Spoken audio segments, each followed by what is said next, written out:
Okay, so picture this: your family thinks they know everything about you, right? But what if, under the surface, you're hiding a secret life that could completely flip the script? Well, that's exactly what happens here. There's tension, there's betrayal, and honestly, things are about to get intense in ways nobody saw coming. I mean, some people are about to realize the person they've been mocking for years isn't who they thought at all. And the fallout? Oh, it's wild. I was sitting there in the urgent care waiting room, and honestly, it felt like the fluorescent lights were drilling right into my skull. My side hurt, my body was screaming for water and rest, and, well, I was just tired. Not the normal kind of tired, but bone deep, crawling under your skin kind of exhaustion. 3 years of 80-hour weeks, fueled by caffeine and sheer stubbornness. And here I was, feeling completely defeated by my own body. It's funny, or maybe not funny at all, how quickly pride crumbles when you're physically vulnerable. I clutched at the paper-lined exam table, trying to breathe through the pain, and waited for the doctor to come back with the results. Every second stretched out, every hum of the lights amplified the pounding in my head, and I just wanted a moment of calm. Then, my phone buzzed. And here's the thing, it wasn't a client. It wasn't my assistant checking in. It was that dreaded ping from the family updates group chat. The one I usually kept muted because, well, let's be honest, it was mostly noise and, at times, outright cruelty. But maybe it was the vulnerability, the cold, sterile room, or just some pathetic craving for connection. And I clicked it, and that's when I saw it, a video from Uncle Sebastian. My stomach dropped before I even hit play. I just knew. The caption read something smug, something along the lines of, "A toast to the ones who actually made something of themselves." And instantly, the fear, the exhaustion, all of it mingled with a sharp, twisting ache in my chest. I shouldn't have clicked it, but I did. I pressed play. The camera shook slightly, clearly a phone recording, showing what looked like a fancy dinner. My cousin Claire was front and center, smiling, hand raised to flaunt a diamond ring that practically shouted under the candlelight. And there he was, Sebastian, glass of champagne in hand, flushed from wine and arrogance, grinning like he owned the world. To Claire, he bellowed, voice booming over the chatter. And then he said it. That line that cut through the room like a knife. Who has secured not just a brilliant fiancé, but a brilliant future? Unlike some in this family who are still running around town, dropping off cardboard boxes. The laughter followed, rolling across the table, and my thumb hovered over the screen as I watched relatives, my own family, join in, amused. It was mocking, cruel, and completely humiliating. Sebastian didn't stop there. He went on, listing all the little ways, in his mind, I was insignificant. And Claire, she laughed, sipping her wine, oblivious to how it stung. I remembered the conversation I had with Caroline, trying to contribute to the catering bill, and realizing even then that little gigs like the ones I'd been doing somehow defined me in their eyes. 32 years old and still struggling, according to their logic, because I didn't fit the neat image they wanted of success. And my dad chimed in, or, well, Sebastian paraphrased him, insisting that some people are just meant to be the help. The humiliation was sharp, physical. I sat there, alone, in a sterile, buzzing hospital room, and my stomach turned. I thought about the money I'd sent him. $5,000 for emergency home repairs. Money earned from those same delivery gigs he mocked. And there it was, being spent on a lavish dinner to ridicule me. The timestamp hit me like a punch. This was happening now. They were laughing right now. And I was here, scared, fragile, and utterly small. The pain in my abdomen was sudden, stabbing, but it was nothing compared to the hollow, twisting ache in my chest. Betrayal, pure and raw, filled that room. This wasn't just casual family teasing, it was deliberate. It was performance, and I was the target. I thought back over the years, the birthdays I missed, the holidays, the countless times I swallowed insults, pretending it didn't hurt. I remembered the Christmas parties, the eyes rolling, the words about truck driving and manual labor, the looks that told me I was failing even when I was working my tail off to build something meaningful.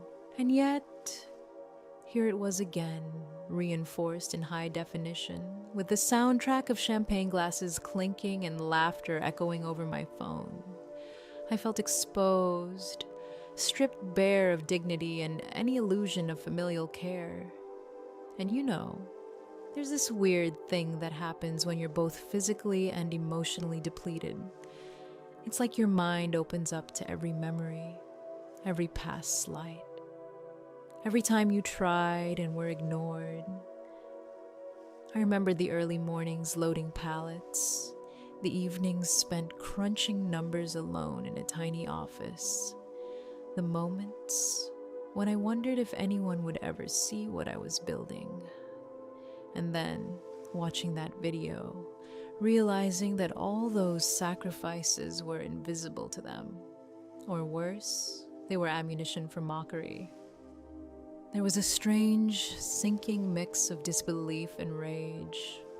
I thought about my work, my relentless push, the company I was steering, the contracts, the logistics, the people who relied on me, and yet the family that I thought I could impress, or at least coexist with, couldn't even see me. Their laughter was a spotlight on every moment I'd been demeaned. Every time I'd been told I was nothing, and it hit me the family I'd hoped might be proud, might understand, was gone. What remained was contempt. And it was personal. That's what cut the deepest. I pressed stop on the video, but the silence that followed in the exam room wasn't comforting. It was heavy, oppressive. My side throbbed, my head ached, but the emotional weight of the betrayal was relentless. I thought about the little victories, the quiet successes that no one in my family would ever acknowledge, and the irony it burned. The very hands that accepted my money, that I'd trusted, were the ones now holding it up as an example of their superiority over me. I felt hollow, small, and strangely unmoored. I tried to breathe. I tried to focus on the sterile smell, the hum of the lights, the sharp scent of antiseptic. It didn't help. I thought about my parents, about their absence, and how Uncle Sebastian had stepped in not as a protector, but as a judge. I had always played by the rules, had worked silently, let the judgment roll off me. But this was public. It was performative, and it stung in a way that every personal slight had not. And yet, even as the pain in my body pulsed, a strange clarity began to emerge. The video wasn't just a reminder of their cruelty, it was evidence, proof that their mockery wasn't subtle or accidental. It was deliberate.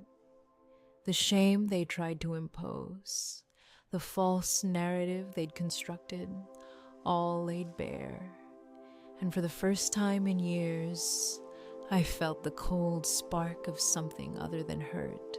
The first faint flicker of resolve. I had survived.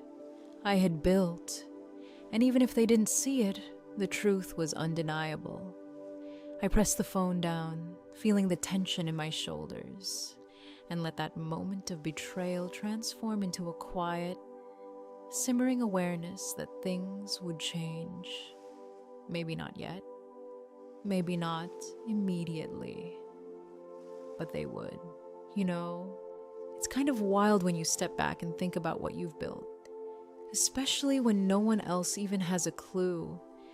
I started Vertex Logistics in the back of a beat-up van, literally driving the routes myself, lifting pallets at 4 a.m., doing the dispatch, the accounting, even cleaning up the warehouse at night. Every single day was grind, caffeine, and muscle memory. Nobody saw it, and honestly, that was the point. The family, particularly Uncle Sebastian, didn't need to know. They had their narrative, and it was convenient for them. I was the girl running around in a delivery van, struggling to scrape by, nothing more. And I let them believe it, because if they knew the truth, well, let's just say Sebastian would have never let me live it down. It's funny, right? How some people measure success by appearances. Sebastian had spent decades building his little illusion, a mid-level bank manager with knockoff designer watches, leasing cars he could barely afford, projecting wealth and power he didn't actually possess, loud voices, bigger gestures, a few carefully chosen social events. That was his currency, and for years, I played along quietly, swallowing insults and judgments. Manual labor is for people without intellect, he said at one Christmas party, loud enough for everyone to hear, eyes sharp, the kind of look that burned into your chest without leaving a mark you could point to. I nodded, smiled, and kept my head down, and I kept going. Meanwhile, every hour I spent on the road, every night staring at spreadsheets in a cramped office, every early morning loading pallets or checking inventory, well, that was building something real, something tangible. Vertex wasn't just a delivery gig anymore. We had a fleet of 400 trucks, 2 cargo planes, massive distribution centers in 6 states, contracts with some of the largest e-commerce retailers in the country, hundreds of employees who relied on the work I had painstakingly orchestrated, and all of it had been done quietly, deliberately, under the radar of the family that thought they knew who I was. I think the hardest part wasn't the work itself. It was the silence, not telling them, not correcting the misconceptions, letting them continue their little jokes, their dismissive laughter. There's a strange power in being underestimated, a patience you cultivate when everyone assumes you're still stuck in the same place they saw you in 7 years ago. And you know what it hurt. Every backhanded comment, every chuckle at my supposed poverty, every time Sebastian smirked as if he were the measure of everything it burned. But I kept building, and I kept quiet. I wanted them to love me for me, not for the numbers in my bank account. I wanted respect for my effort, not envy for my wealth. I was wrong about that. They weren't capable of that kind of respect. The irony is delicious, if bitter. While Sebastian was bragging to his friends, throwing his voice around the dinner table, I was the one steering a $200 million ship. The van I drove long gone, replaced by the operational headquarters of a company that moved massive amounts of goods every single day. The warehouse I rented when I bought my first building, I told them I was renting a storage unit. Every milestone was downplayed, disguised, buried under excuses or mundane stories about work. It wasn't just about avoiding their greed, it was about protecting them from knowing how far ahead I really was, and protecting myself from the entitlement and delusion that would inevitably come if they ever did find out. And yet, there were moments when the old sting of their insults would hit me, even years later. Memories of family gatherings where Sebastian's words had pierced deeper than he could ever know. The way he made jokes about me hustling packages as if it defined my entire existence. The way Claire would giggle and sip her wine, thinking she was witnessing some charming quirk of life. That combination of ignorance and arrogance, of wealth in appearance and poverty in reality. It was a perfect storm, and I had been navigating it quietly, carefully, silently, all while building something that would eventually flip the tables completely. The separation between my personal and professional life became a strategy, almost a survival mechanism. At work, I was a CEO, making decisions that affected millions, handling high-stakes contracts, negotiating mergers and acquisitions. At home, when family texts or group chats popped up, I kept them muted, kept my professional identity hidden, a cloak of invisibility. There's a strange comfort in it, the idea that you can exist in two worlds simultaneously. One where your efforts are seen and counted, and one where you are in their eyes. Just the girl who delivers packages. It allowed me to focus, to be ruthless when necessary, and to enjoy the quiet satisfaction of building something real while they were busy performing their own illusion of success. I remember buying my first warehouse, feeling the weight of what it represented. I didn't tell anyone at home. Instead, I played it off as a small storage space. My first 100 employees mentioned only in passing, never the full scope of operations. I kept everything muted in their perception, a quiet rebellion against the shallow definitions of value they adhered to. Each day of work, every strategic decision, every mile of freight delivered, it was all a testament to the reality they refused to acknowledge. And the funny thing is, the more they mocked, the more determined I became to succeed. Their contempt became fuel. The juxtaposition between what they thought and what I had achieved created a tension that was both satisfying and painful. On one hand, I could see the truth of my work, the tangible results, the impact on the economy, the livelihoods of hundreds of employees. On the other hand, the family that should have been a source of pride, of support, remained oblivious, continuing their petty hierarchy of appearances, clinging to their delusions. Every insult they had thrown over the years was now wrapped in this rich irony. I was everything they said I wasn't, and yet they had no idea. Not yet. And I stayed silent. Because the moment they realized the truth, the dynamics would shift, and I needed them to reveal their own weaknesses first. It wasn't just about revenge, it was about understanding the power I held, the leverage that had always been mine but never recognized. All those late nights, the aching muscles, the skipped meals, the personal sacrifices, they weren't just steps in building a company. They were steps in reclaiming control over a narrative that had always been theirs to twist. And now, finally, the story was mine to tell. So yes, while Sebastian poured his ego into appearances, while he strutted through family gatherings as if he were the pinnacle of success, I was quietly steering a company that literally moved the economy forward. It was exhausting, yes, but it was mine. Every decision, every sleepless night, Every grueling task had culminated in this quiet, invisible authority that no one at that dinner table could touch.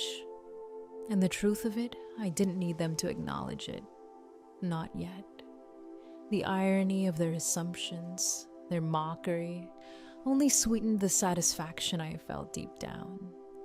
The satisfaction that comes from knowing the power of your own work, even when the world, or at least your family, refuses to see it.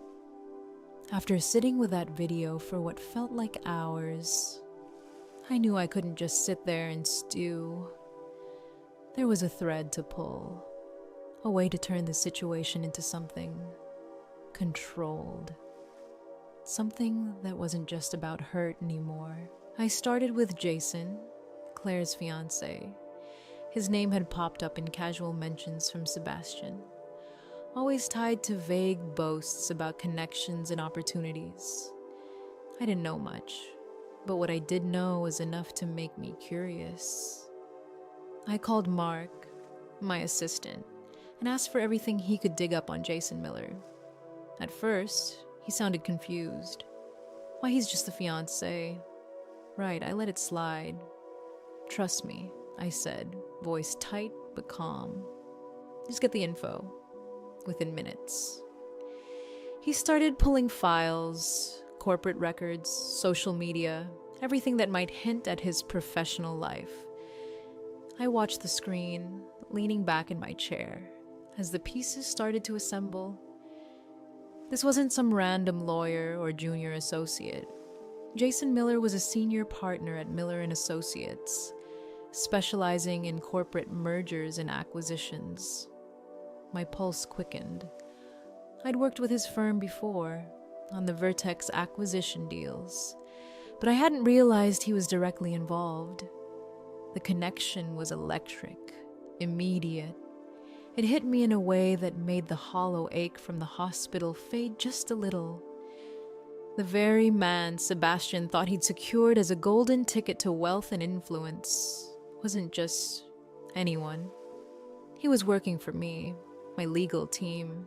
He had a vested interest in Vertex, and unknowingly, in the decisions I controlled every day. The irony was delicious.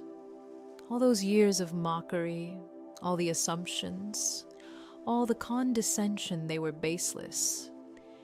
Sebastian had been hoping to leverage my success through his daughter's marriage, completely unaware that the leverage was mine, not his. I opened the pending contracts for the Blue Stream acquisition, scrolling to the signature pages, and there it was. Jason Miller, name and position perfectly aligned. The reality hit like ice water. Claire was marrying a man who depended on my approval to close deals, whose own bonuses and reputation hinged on a merger I was orchestrating. And Sebastian, in his hubris, had no idea. Every bit of laughter, every smug toast he made was built on the assumption that he had the upper hand. But he didn't. I leaned back, letting it all sink in. The power of silence, of underestimated strength, washed over me. They thought they controlled the narrative, but the truth was under my thumb. I could see the party unfolding in my mind, Sebastian, puffed up with self-importance, oblivious to the stakes, ready to parade me as a joke, and yet, unknowingly, I was holding the strings that could unravel his entire illusion. The anticipation built quietly, like a slow burning fuse. Not excitement in the reckless sense, but in a calculated, controlled way that made every detail of the plan sharper in my mind. I started thinking about how to approach it. I didn't need to confront him openly. Not yet. I didn't need to shout or announce my presence. I just needed to position myself so that the truth would naturally emerge. The idea of subtly taking control, of turning the family's ignorance into my advantage, was intoxicating in its quiet power. I could see the mechanics forming entry points, timing, cues, the perfect balance between presence and restraint. Everything Sebastian valued: appearance, social validation, influence could be manipulated with the smallest gestures. And the best part, he had no idea. Every move I considered, every hypothetical step, came with a warm, ironic sense of superiority.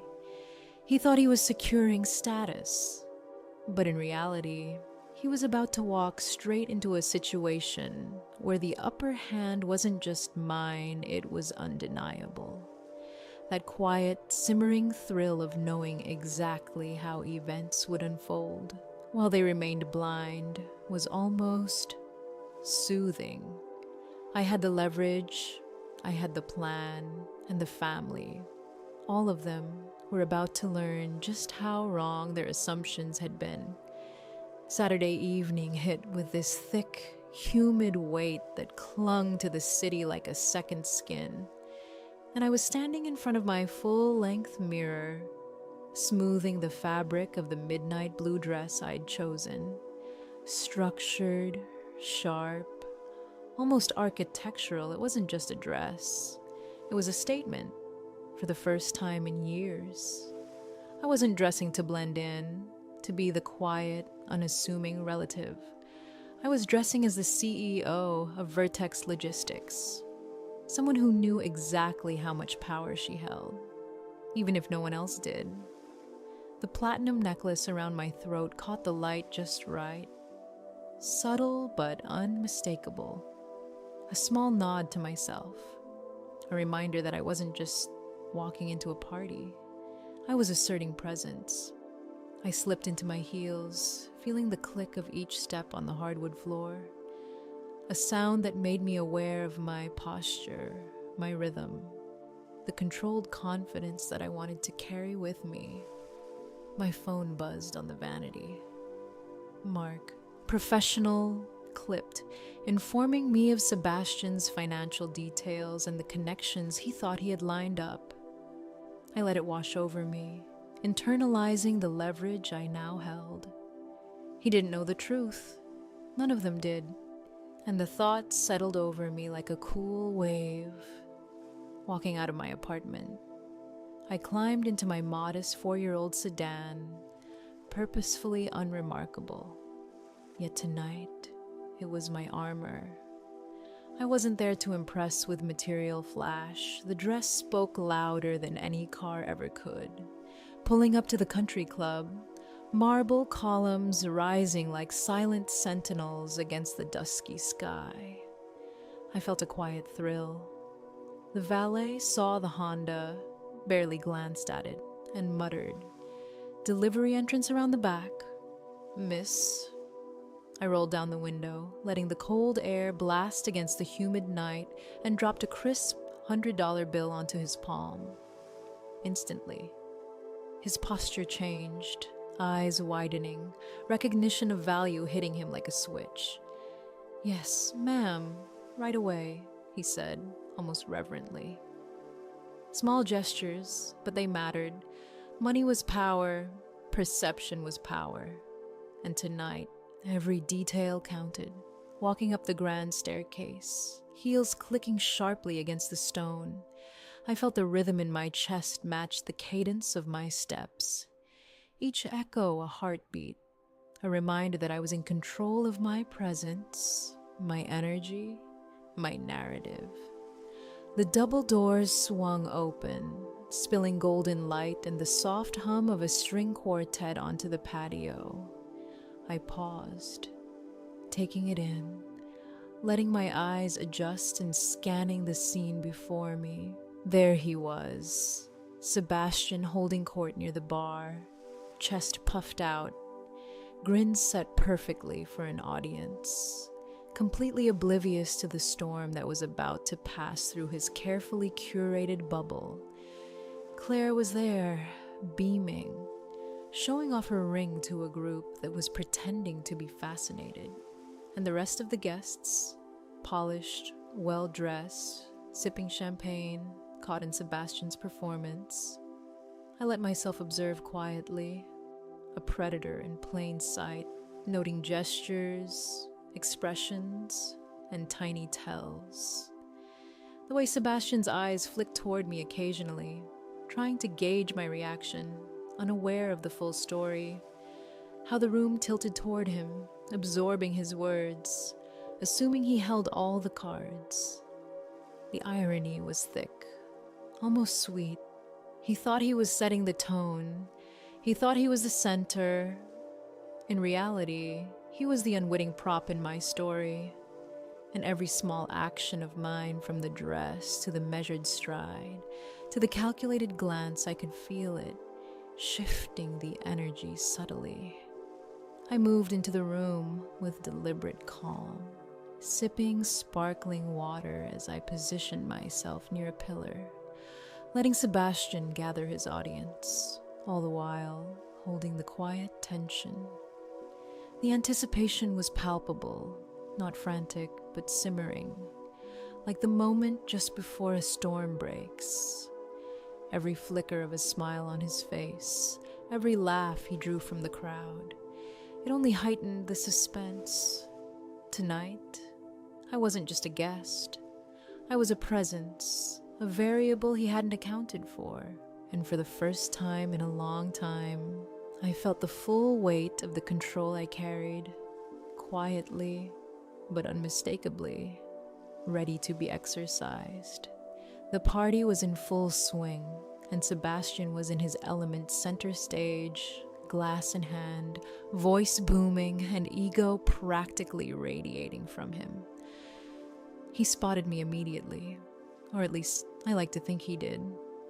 He needed a prop, and I fit the role perfectly. I could feel the shift in the room before he even approached, like a subtle current under the surface, pulling eyes toward me. 30 pairs of eyes, maybe more, quietly drawn into the drama he was setting up. And the best part, I stayed calm, neutral, still. I didn't flinch, didn't smirk, didn't even adjust my posture. Just watched. Most of us do well, he announced loudly, turning just enough to gesture toward me. Some of us are still finding their way, right, Caroline? The room tittered, that uncomfortable, polite laughter that always accompanies someone else's joke at your expense. I took a slow sip of my sparkling water, deliberately, savoring the moment. My thumb barely brushed the glass. My eyes met his for a fraction of a second, and I held it there, neutral, expressionless. He expected shock, maybe shame, a flinch, a stammer, but nothing. That pause in response, it was like holding a mirror to him. And oh, the room noticed. Sebastian's smirk faltered ever so slightly, just a flicker, but enough. He tried to recover, chuckling a little too loudly, scanning the crowd for confirmation, for reassurance that the performance was landing. He got it from a few nervous chuckles, polite nods, but something had shifted. The oxygen had been taken from his little act, and I didn't even have to move. It was all in my stillness, my calm, my refusal to validate his narrative. I was the punchline he couldn't land. He continued, gesturing to the crowd with a kind of energy that screams, "Look at me. Look at the story I'm telling." "Caroline," he said, voice rising slightly with the theatricality he loved. Still running around with those little delivery gigs, hustling packages for tips at 32. The room laughed again, uncomfortable and loud, like they were trying to fill the space with noise because something felt off. And I just sipped my water, slowly, deliberately, letting the quiet stretch. Nothing needed to be said. The air had already shifted. Every word of his mockery bounced off, landing nowhere. I watched as his audience started to register it. eyes darting between him and me. Their laughter grew hollow, nervous, unsure. The energy he relied on to dominate the room was leaking away, subtly, quietly, right under his nose. He was panicking just a fraction, though he masked it with theatrics. And I allowed myself a small, almost imperceptible smile at that, not gloating, not triumphant. Just a tiny acknowledgement that the tables were slowly, beautifully turning. He lunged for more narrative control, trying to pull in Jason's colleagues, embellishing my so-called lack of ambition, the tiny delivery jobs, the absence of a real career. His words spilled over the room, loud and confident, and still. I held my ground. I didn't defend myself. I didn't explain. I simply let him fill the room with his own ignorance.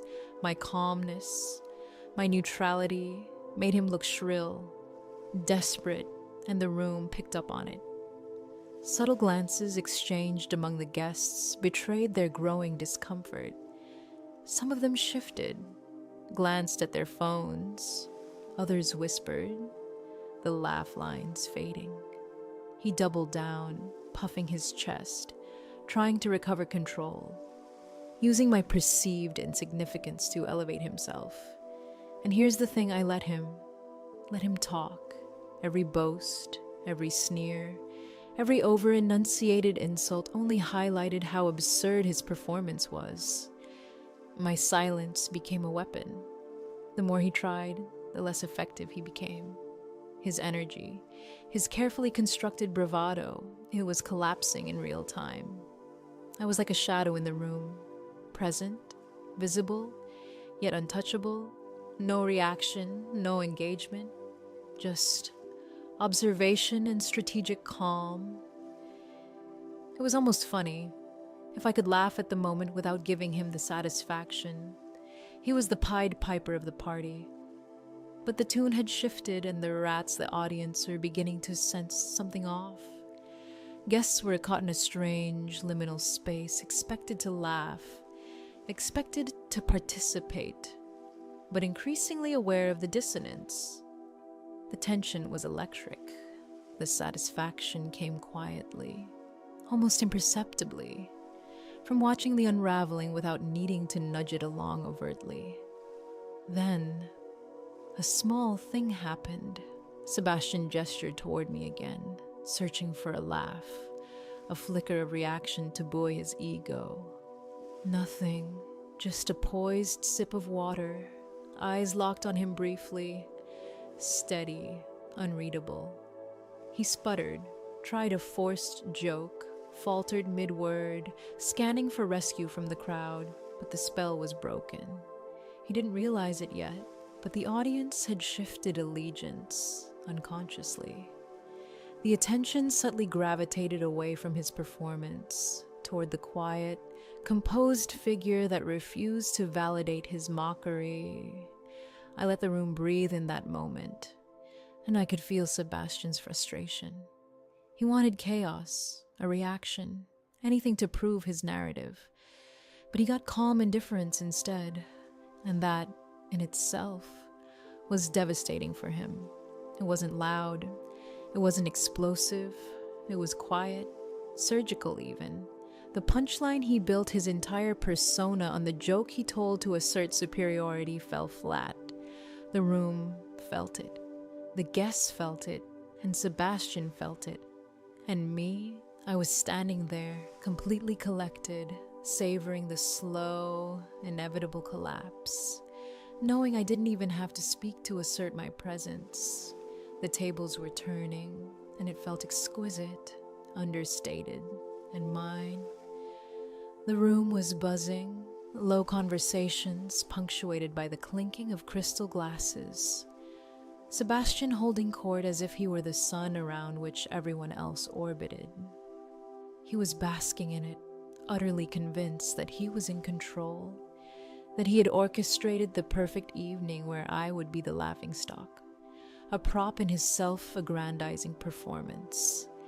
I watched quietly, standing near a pillar, heels clicking softly against the marble as I sipped my sparkling water, calm, composed, utterly neutral. My presence alone began to shift the energy in the room. Though Sebastian was blind to it, every laugh he drew, every approving glance from the crowd fed his arrogance, but under the surface, tension was building. And then the double doors at the entrance swung open. Jason Miller stepped in like a force of nature disguised in a perfectly tailored suit, clean-cut, composed, energy radiating just enough to command attention without saying a word. Claire spotted him instantly, running forward, arm outstretched, voice high and excited. "Honey, you made it," she exclaimed, practically dragging him into the center of the room. Jason's smile was tight, controlled, and then his eyes swept across the room. They landed on me. That pause, the way he froze, was electric. His gaze wasn't casual.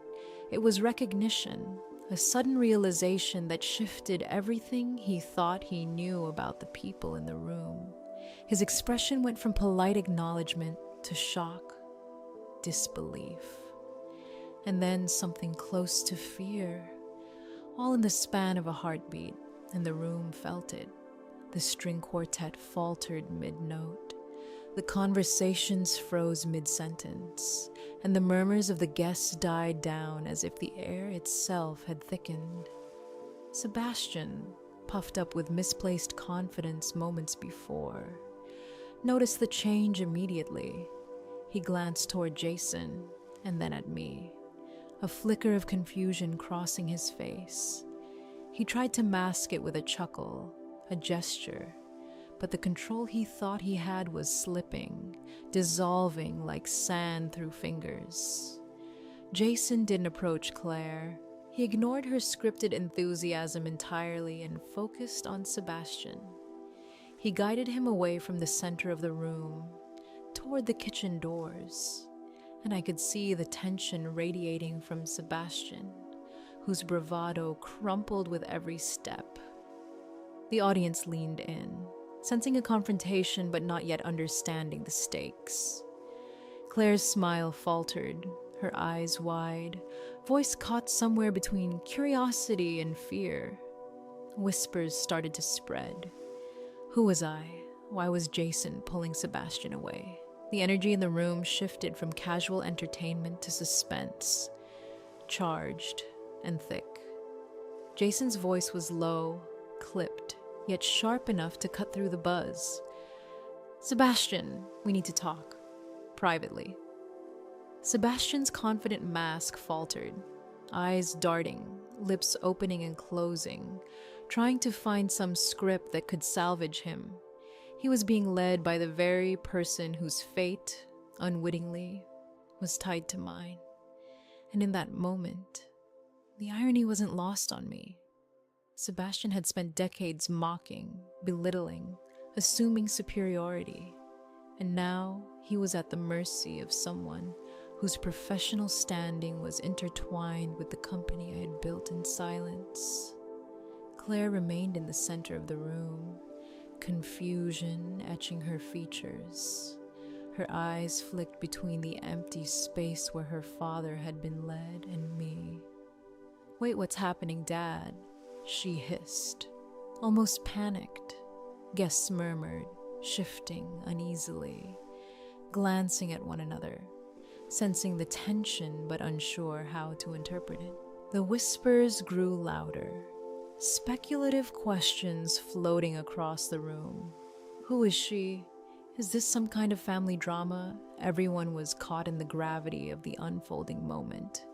The social theater Sebastian had tried to control unraveling before them. Then, Sebastian reemerged. His usual energy was gone, replaced by something raw and human hunched shoulders, flushed and sweaty skin, eyes wide with panic. He looked like a man caught in a storm he had neither prepared for nor could navigate. Jason followed, measured, composed, fury restrained but undeniable. Every eye in the room was now on them, tension thick enough to be cut with a knife.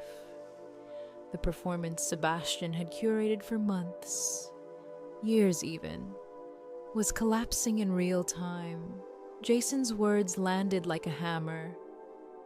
There has been a misunderstanding, Sebastian. You misrepresented your role in Vertex Logistics. You listed yourself as a partner on a loan application, misrepresenting your stake, which is fraud. This implicates not only your credibility, but my firm and our clients. The room went silent. Gasps, whispers, shocked glances, the sort of disbelief that can't be fabricated.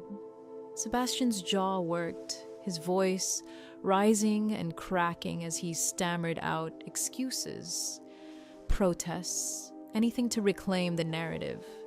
But it was too late. Every word he had built his arrogance upon had crumbled under the weight of undeniable truth. Claire's reaction was visceral. She stepped forward, hands on hips, face pale, voice high and incredulous. You've been lying this whole time to everyone, Dad. How could you? Her tone oscillated between anger, betrayal, and confusion, a storm of emotion.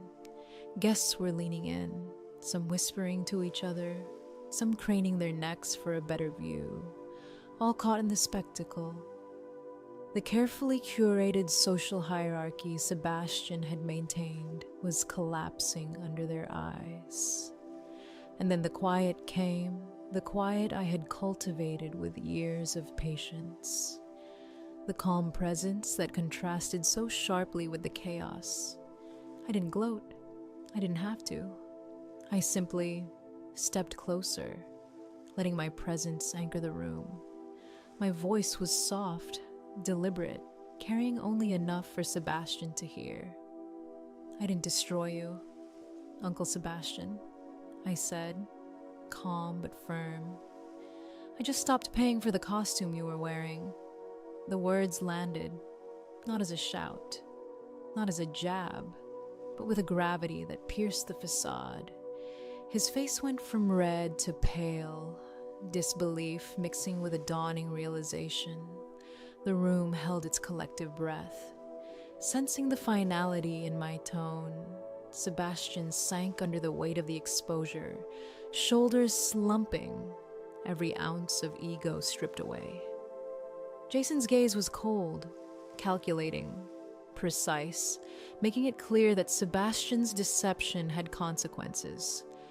Claire, trembling, struggled to reconcile the world she thought she knew with the truth laid bare. The audience, a sea of polished guests, absorbed the spectacle with silent fascination. Whispers of shock and awe rippling through the room.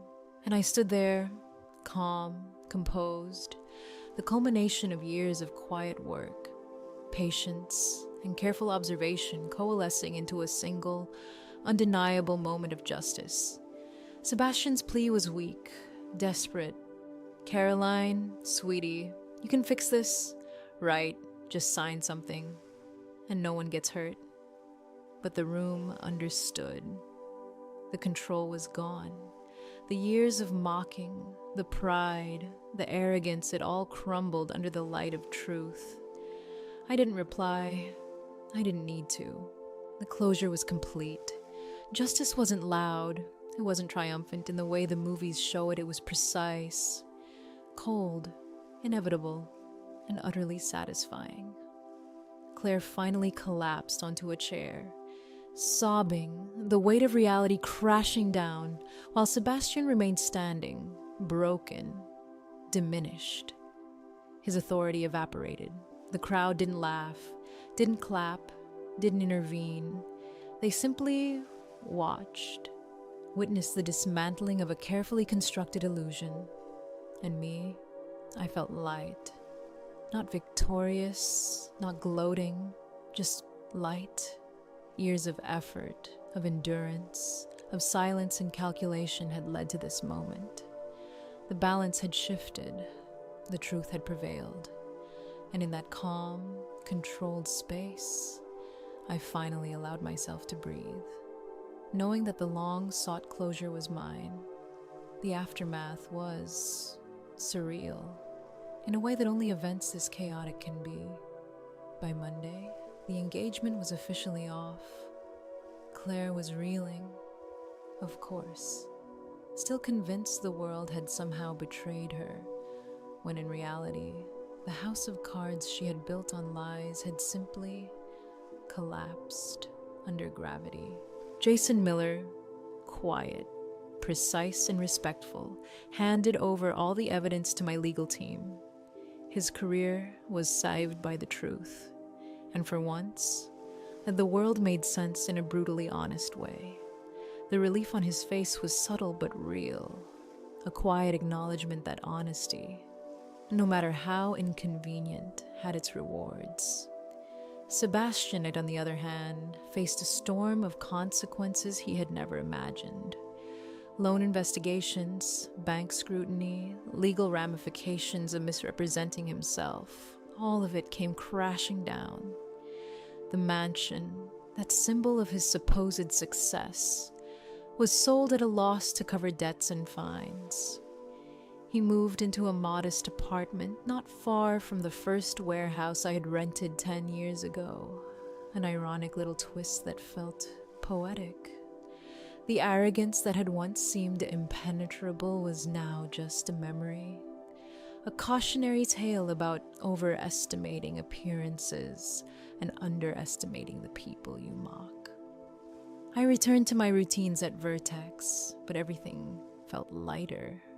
The conference room, the offices, the fleet of trucks lined up at the loading docks, these were real, tangible, and entirely under my control. Sitting there, finalizing the Blue Stream acquisition, I watched Jason across the table.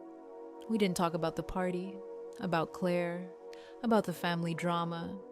We discussed logistics, timelines, contracts, and margins. The pulse of real business. It was grounding, reassuring, a reminder that the world I had built, the life I had painstakingly created, was solid. The drama at the party faded into background noise, a reminder of how fragile appearances can be. And for me, there was this profound sense of peace.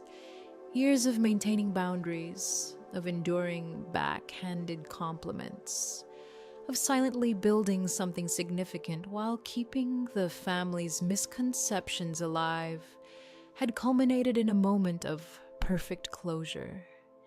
I didn't feel triumphant in a gloating way, but there was a lightness, an almost tangible release of the tension that had been coiled inside me for so long.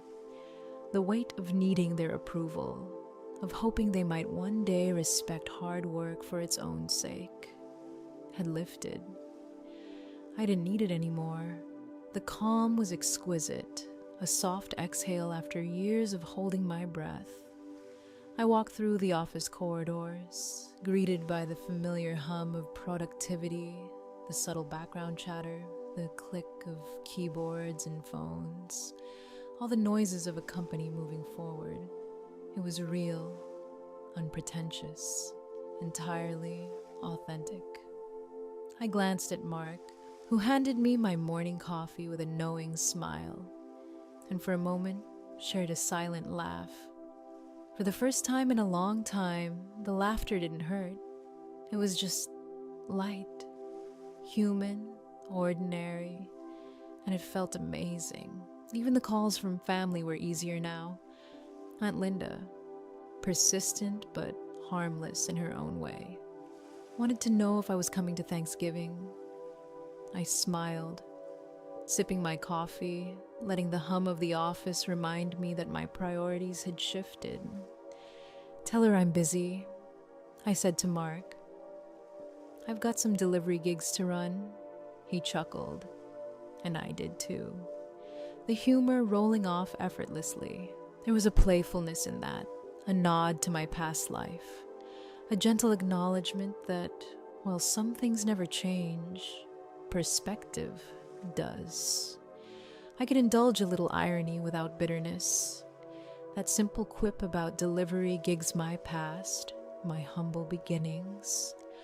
My ridiculous little performance for the family was now funny in a way that was liberating.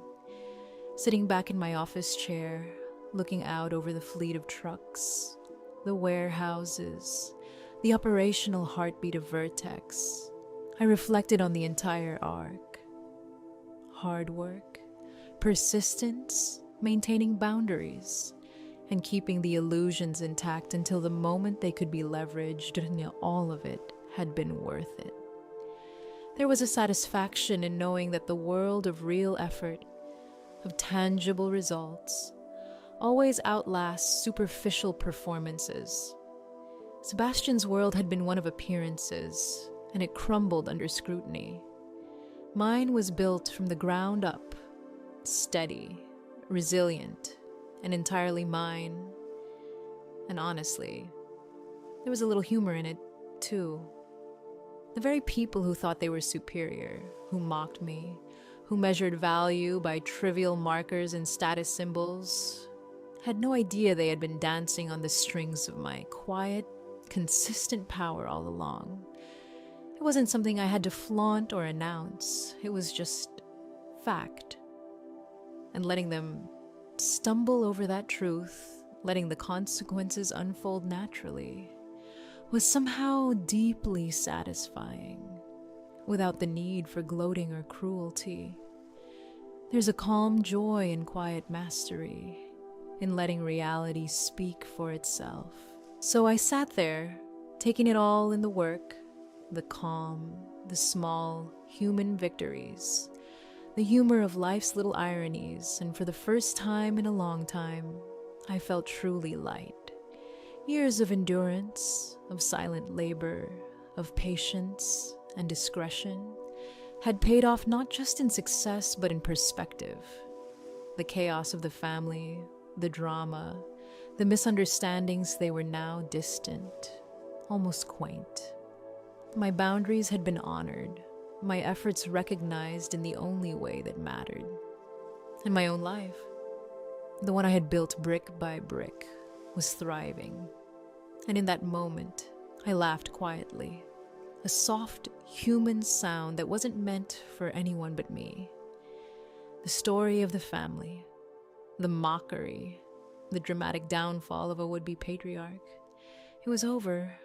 What remained was real life deliveries running on schedule, mergers progressing smoothly, and a sense of control that felt absolute. I had survived, thrived, and finally felt the lightness that comes when years of struggle, strategy, and resilience find their natural resolution. And honestly, it felt perfect. And that's the story. Years of patience, quiet work, and keeping your boundaries finally paying off in the most satisfying way. Sometimes justice isn't loud, it's precise, ironic, and quietly delicious. Watching the family's illusions crumble while knowing the truth all along well. There's a certain peace in that, if you enjoyed this ride of twists, family drama, and clever triumphs. Stick around for more stories like this. Hit like, maybe subscribe, and let's see what other surprises life has in store.